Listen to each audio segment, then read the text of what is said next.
Good afternoon everyone. आज हम पढ़ने जा रहे हैं डाटा माइनिंग मेथोडोलॉजी और डाटा माइनिंग टास्क्स के बारे में। ठीक है, डाटा माइनिंग मेथोडोलॉजी में क्रिस्प डीएम प्रोजेक्ट जो था वो बिगिन हुआ था 1997 में and was funded in part by European Commission. ठीक है, यूरोपियन कमीशन ने इसे फंड दिया था। The goal was to define and validate an industry data mining process model. इसका गोल था कि डाटा माइनिंग के प्रोजेक्टों को ज़्यादा फास्टर बनाना, ठीक है, चीपर सस्ता बनाना और ज़्यादा रिलायबल मतलब एरर फ्री बनाना, मैनेजेबल, ठीक है, जो मैनेज अच्छे से हो सके, ठीक है, वैसा बनाना। इसमें सबसे पहले हमारा क्या होता है इसमें मॉडल में, ठीक है, सबसे पहले हमें बिज़नेस को अंडरस्टैंड करना पड़ता है। इसका मतलब कि हमें प्रोजेक्ट को अंडरस्टैंड करना, उसके ऑब्जेक्टिव्स को अंडरस्टैंड करना, क्या रिक्वायरमेंट्स है बिजनेस पर्सपेक्टिव से, ठीक है, उसको अंडरस्टैंड करना, फिर उस इंफॉर्मेशन को डाटा माइनिंग प्रॉब्लम डेफिनेशन में ट्रांसफॉर्म करना, कन्वर्ट करना कि हमें क्या क्या चाहिए, क्या क्या रिक्वायरमेंट्स है। It also includes designing of preliminary plan बनाना, एक तरह का प्लान बनाना कि हमने ऑब्जेक्टिव्स को कैसे अचीव करना है। देन आता है डाटा को अंडरस्टैंड करना। इसका मतलब कि हमने सारा डाटा कलेक्ट करना है। ठीक है, अब ये है डाटा कलेक्शन की स्टेज। इसमें हमने सारा डाटा कलेक्ट करना है। Activities to get familiar with data, ठीक है, to address issues like identify data quality problem, data quality में क्या क्या प्रॉब्लम्स आ रही हैं, उसको इनिशियल इंसाइट्स इनटू डाटा में डाटा कैसा है, उसकी detecting interesting subsets to form hypothesis from hidden information. ठीक है, हिडन इंफॉर्मेशन, जो इंफॉर्मेशन हाइड हुई है उससे सब हाइपोथेसिस बनाना। हाइपोथेसिस आपने किया हुआ का स्टैटिस्टिकल हाइपोथेसिस कि अपने जब हमने रिसर्च करते हैं तो हम हाइपोथेसिस लगाते हैं, ठीक है, और जब रिसर्च एक्सपेरिमेंटेशन कर लेते हैं उसके बाद हाइपोथेसिस को कहते हैं कि ये प्रूव हुआ है, नल हाइपोथेसिस प्रूव हुआ है कि ऑल्टरनेट हाइपोथेसिस प्रूव हुआ है, ये उसका आगे टाइप्स है।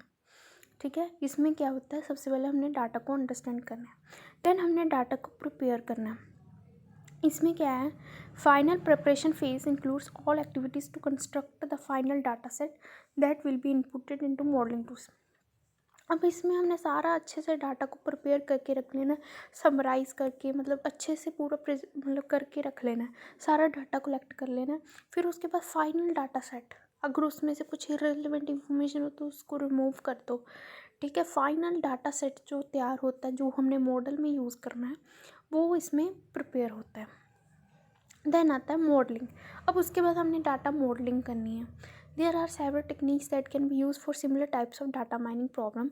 इन this phase various modelling techniques are selected and then applied to data. ठीक है, मॉडल्स बनाने हैं। अब डाटा मॉडल्स क्या आते हैं, हायरार्किकल डाटा मॉडल हो गया, नेटवर्क डाटा मॉडल हो गया, रिलेशनल डाटा मॉडल हो गया। हमने कैसा डाटा मॉडल बनाना है वैसे डाटा मॉडल में उस डाटा को ढाल देना है। ठीक है, उसके बाद each technique has specific requirements on the form of data which often results in stepping back to data preparation phase. ठीक है, हर एक डाटा मॉडल की अपनी अपनी रिक्वायरमेंट्स होती है कि उसको क्या क्या कैसा कैसा डाटा चाहिए। ठीक है, जैसे रिलेशनल डाटा मॉडल हो तो उसमें एट्रीब्यूट्स होने चाहिए, रोज़ होनी चाहिए, मतलब हर एक की अपनी अपनी डाटा की रिक्वायरमेंट्स है। इवेलुएट करना, उसके बाद डाटा को इवेलुएट करना है। जब हमने मॉडल तैयार कर लिया अब उसको इवेलुएट करना है।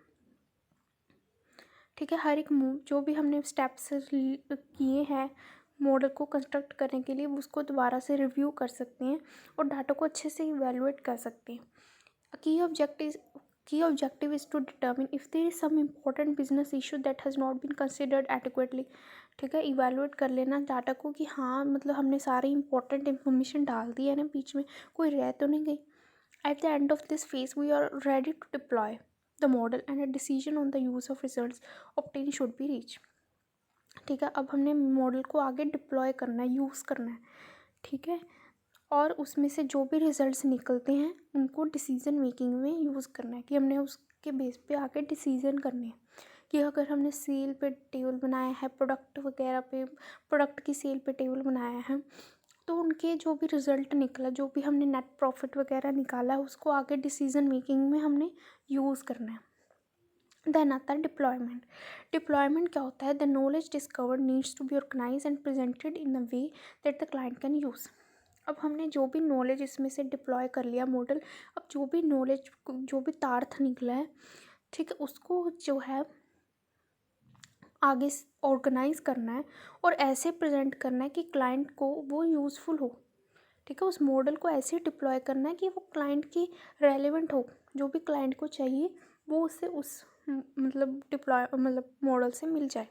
हमने ऐसे उस मॉडल को डिप्लॉय करना है, यूज़ मतलब ढालना है। Depending on the requirements of the client the deployment can simply be generating of reports. इसमें हम रिपोर्ट्स को जनरेट कर सकते हैं, implementing a repeatable data mining process. ठीक है, इट इज़ द क्लाइंट। अब यहाँ पे क्लाइंट होगा, डाटा एनालिस्ट नहीं होगा। ठीक है, डाटा जो क्लाइंट है वो जो डाटा है वो क्लाइंट के लिए होगा। ठीक है, क्लाइंट के लिए रिपोर्ट्स जनरेट की जाएंगी। ठीक है, और implementing a repeatable data mining process.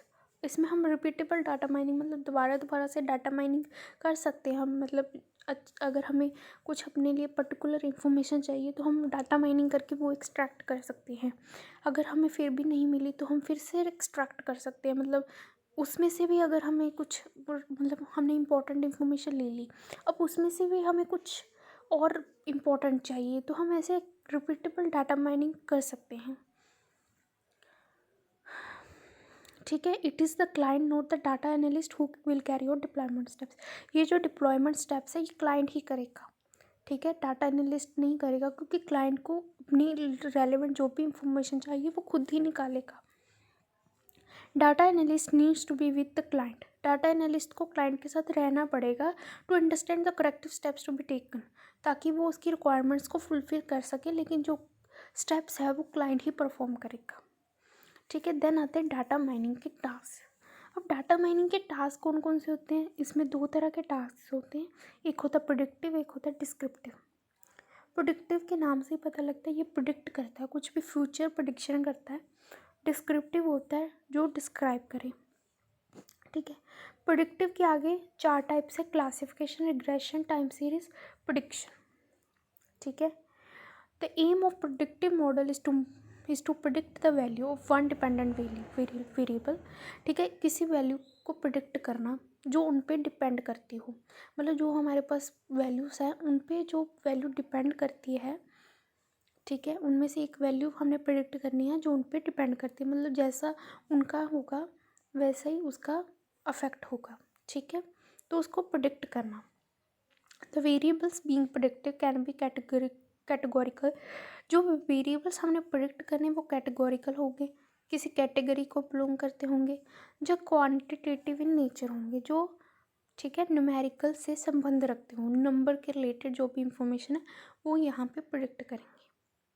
ठीक है, जैसे सेल को प्रिडिक्ट करना कि इस प्रोडक्ट की फ्यूचर में कितनी सेल होगी, या फिर ये देखना कि स्टॉक राइज होगा या कम होगा इन फ्यूचर। ठीक है, तो ये सब कुछ हमने प्रिडिक्ट करना है। इसमें पहली टाइप आती है क्लासिफिकेशन की। क्लासिफिकेशन जो है वो डाटा एनालिसिस टेक्निक है that can be use to extract model describing important data classes और to product future data trends. कोई भी फ्यूचर में डाटा ट्रेंड्स को प्रिडिक्ट करना, ठीक है, वो होता है क्लासिफिकेशन। क्लासिफिकेशन क्या करता है, इसमें हम कैटेगोरिकल लेबल्स यूज़ करते हैं। मतलब कैटेगरीज में डिवाइड करते हैं अपने डाटा को।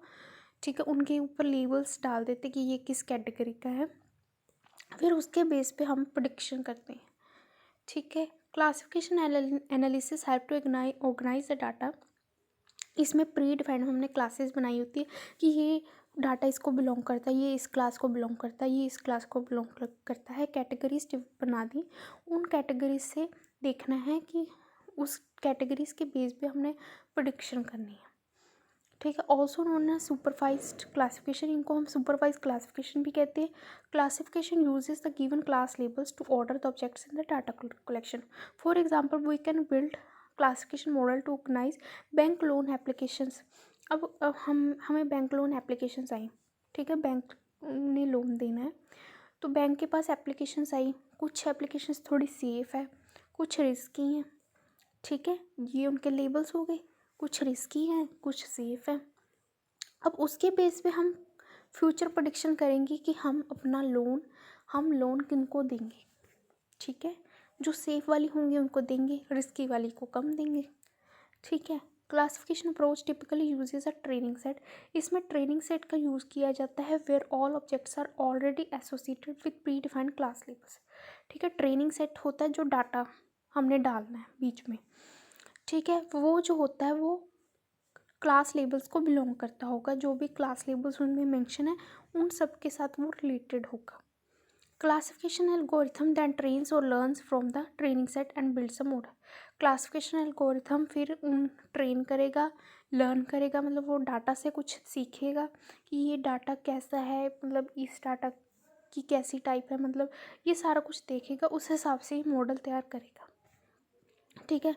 अगर जैसे अगर हमने देखना है जो एप्लीकेशंस थी, लोन एप्लीकेशन वो सेफ थी, रिस्की थी कि वेरी रिस्की थी, 3 क्लासिफिकेशन कर दी। अब उस हिसाब से हम कल को देखेंगे कि हमने किनको लोन देंगे और किन की एप्लीकेशंस को एक्सेप्ट करेंगे, किन किन बंदों की एप्लीकेशंस को रिजेक्ट करेंगे, उस बेस पे हम क्लासीफाई करेंगे। ठीक है। अब सेफ़ किन की होगी, जिनके जो एट्रीब्यूट्स थोड़े होंगे, हाँ जी इसके पास प्रॉपर्टी है, ये मेरा लोन दे सकता है, ठीक है, तो मैं इसको डाल दूँगी सेफ़ कैटेगरी में। कुछ होगा हाँ जी इसके ऊपर आगे ही बड़ा लोन है और इसकी जो वो है बैकग्राउंड वो इतना अच्छा नहीं है, फाइनेंशियल बैकग्राउंड इतना अच्छा नहीं है, तो ये मेरा लोन नहीं दे सकता। ठीक है। तो वो रिस्की है। इस तरह से मैं सभी को कस्टमर्स को क्लासीफाई करूँगी। फिर उस बेसिस पे मैं कल को जो भी मेरे को एप्लीकेशंस आएंगी वो मैं देखूँगी कि हाँ इसमें ये वाली क्वालिटी है तो ये सेफ़ है तो इसको मैं एक्सेप्ट करूँगी, उसमें ये नहीं है तो ये रिस्की है तो मैं इसको एक्सेप्ट नहीं करूँगी। ठीक है। तो उस हिसाब से हमने इसमें क्लासिफिकेशन करके आगे प्रेडिक्शन करनी है। देन आता है प्रेडिक्शन। ठीक है। Prediction is quite similar to classification. ये भी क्लासिफिकेशन जैसा ही है। In case of prediction the class is not a qualitative discrete attribute but a continuous one. इसमें हम क्वालिटेटिव डिस्क्रीट एट्रीब्यूट ना लेके कॉन्टिन्यूस वन ले रहे हैं। मतलब क्वालिटेटिव डिस्क्रीट एट्रीब्यूट क्या होता है, जिसमें 1-2 वैल्यू होती है, मतलब डिस्क्रीट वैल्यू जहाँ ना, ठीक है, जहाँ हम एक्सेप्ट करेंगे या नहीं करेंगे, मतलब उस हिसाब से होती है। जो कॉन्टिन्यूस होती है उसमें कुछ जो होती है वो वैल्यू पॉइंट्स में चले जाती है, मतलब हम कर भी सकते हैं और नहीं भी कर सकते। ठीक है। तो उस जो लिमिट होती है ना, जो होती है वो होती है इसमें ज़्यादा हम न्यूमेरिकल प्रेडिक्शन करते हैं, नंबर्स में प्रेडिक्शन करते हैं क्योंकि ये कॉन्टिन्यूस है। जो डिस्क्रीट हम लेते हैं वो क्वालिटेटिव में लेते हैं। ठीक है। यहाँ पे होंगी numerical prediction is the task of predicting continuous values for given input. इनमें हम कॉन्टिन्यूस वैल्यूज़ जो भी आएंगी, जो भी डेसिमल वगैरह में वैल्यूज़ आएंगी वो सारी हम इसमें प्रोडिक्ट करेंगे। ठीक है। Suppose that the marketing manager of any retail shop would like to predict the purchasing that will be done by particular customer during a sale at shop. ठीक है। अब उसने प्रोडिक्ट करना है कि ये कस्टमर आया मेरी दुकान में, ये कितनी का से प्रोडक्ट मतलब ख़रीद सकता है प्रोडक्ट, तो उसकी प्रोडक्शन उसकी जो परचेजिंग है उसको उसने प्रेडिक्ट करना है। तो परचेजिंग पॉइंट्स में भी जा सकती है, ज़रूरी नहीं वो डिस्क्रीट ही हो। ठीक है। मैं कह सकती हूँ ये 35,000 की सेल कर सकता है, तो मतलब न्यूमेरिकल प्रोडक्शन कॉन्टिन्यूस होती है, वो कोई भी नंबर हो सकता है। ठीक है। तो ये जो न्यूमेरिकल प्रेडिक्शन होती है वो प्रेडिक्शन का पार्ट है। ठीक है। This type of data analysis task is an example of numerical prediction. The goal of prediction such a model is called a predictor. इसे हम कहते हैं प्रेडिक्टर। ठीक है। ये प्रेडिक्ट करता है कॉन्टिन्यूस वैल्यूड फंक्शंस को। ठीक है। The goal of prediction is to find the numerical value of the target attribute for unseen object. ठीक है। ये न्यूमेरिकल वैल्यू फाइंड करता है। ठीक है। जो प्रेडिक्शन होता है। उसके बाद थर्ड टाइप आती है टाइम सीरीज एनालिसिस की। इसमें देखो जो हमारा डाटा है ना वो टाइम सीरीज में डिवाइड होता है कि देखो 1990 में मेरी इतनी सेल थी, 2010 में इतनी हुई, 2015 में इतनी हुई, 2020 में इतनी हुई, ठीक है, 2025 में कितनी होगी, वो होता है टाइम सीरीज़ में। हमने टाइम सीरीज़ में अपना डाटा डाल दिया, उस हिसाब से हमने प्रिडिक्ट करना है। Stores the time related data in time series database. It consists of sequence of values or events changing with time. Data is recorded at regular intervals of time. Data record किया जाता है कि मेरी 5 साल पहले कितनी थी, मतलब मैं अपना हाइट देखनी है तो मैं देखूँगी मैं जब 10 की थी कितनी थी हाइट, जब 12 की हुई कितनी हुई, मतलब जब 2010 था तो कितनी थी मेरी हाइट, 2011 में कितनी हुई, 2012 में कितनी हुई, तो मैं अपने हिसाब से उस हिसाब से प्रिडिक्ट करूँगी। ठीक है। टाइम सीरीज मूवमेंट्स में भी ट्रेंड मूवमेंट्स, ये ट्रेंड मूवमेंट्स भी हो सकती है जो हम कि ये ट्रेंड इस पीरियड में ये ट्रेंड चल रहा था, इस पीरियड में दूसरा ट्रेंड आया, उस हिसाब से भी ट्रेंड मूवमेंट के हिसाब से भी चेंजेस हो सकते हैं। ठीक है। साइकिल मूवमेंट्स भी हो सकती हैं। ठीक है। सीजनल मूवमेंट्स, कभी विंटर सीजन में, मतलब विंटर में कैसा होगा, समर में कैसा होता है, मतलब उस हिसाब से चेंजेस हो सकती है। जब कोई इरेगुलर मूवमेंट्स, कोई रेगुलर नहीं होंगी, मतलब इरेगुलर कभी 5 साल बाद देख लिया, कभी 10 साल बाद देख लिया, मतलब वो इरेगुलर मूवमेंट्स भी हो सकती हैं। ठीक है। एप्लीकेशंस ऑफ, हम कहाँ कहाँ यूज़ करते हैं टाइम सीरीज डाटा को, फाइनेंशियल में, कि स्टॉक प्राइस कब, मतलब कब बढ़ेगा, कितना बढ़ेगा, वो देखने के लिए। इन्फ्लेशन, महंगाई कितनी बढ़ेगी, कितने परसेंट बढ़ेगी, हम कहते हैं ना 5% महंगाई बढ़ गई, 6% बढ़ गई, वो हिसाब से हम देखेंगे कितनी इन्फ्लेशन होगी। इंडस्ट्री, पावर कितनी कंज्यूम करेगा। ठीक है। इंडस्ट्री, साइंटिफिक एक्सपेरिमेंट का, जो मैंने एक्सपेरिमेंट कर रही हूँ उसका क्या रिजल्ट होगा। ठीक है। मेट्रोलॉजिकल प्रेसिपिटेशन, ये होता है वेदर की जज करना, हम कहते हैं ना कल बारिश पड़ेगी नहीं पड़ेगी, उसकी प्रिडिक्शन करना। ठीक है। ये सारी इसकी एप्लीकेशंस हैं। ठीक है। Okay, thank you.